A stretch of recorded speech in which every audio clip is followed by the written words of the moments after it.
And I mean, Kristy, one of the things I keep sort of having flashbacks to here is Albanese coming in and saying, I'm going to be moderate, I'm not a radical, I'm not a crazy leftist. Kevin Rudd saying the same thing. And now, I'm looking at the people who are going to be in the front bench here.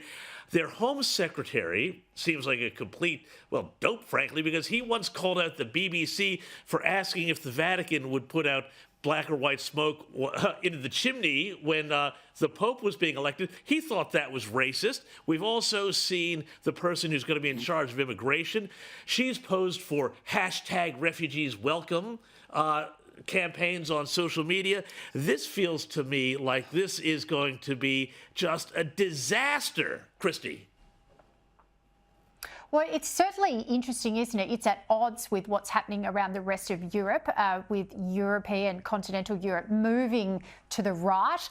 We saw that in France recently with the backfiring of the snap French election by Macron. We've certainly seen it in Italy, and a number of other countries have almost a nationalist uprising.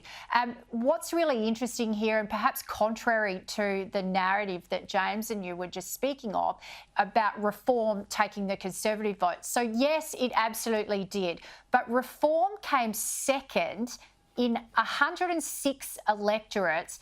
Of those 106 electorates where it came second, 93 of those were won by Labor.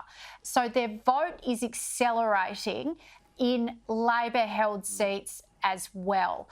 So they're not just taking from the Conservatives, they are on the march to get Labor as well, and those numbers actually prove it. The other thing is they got over 600,000 more votes than the Lib Dems, who are traditionally being the third force in British politics. And of course, the Lib Dems have ended up with way more seats, so well into the 70. hundreds than the Reform Party.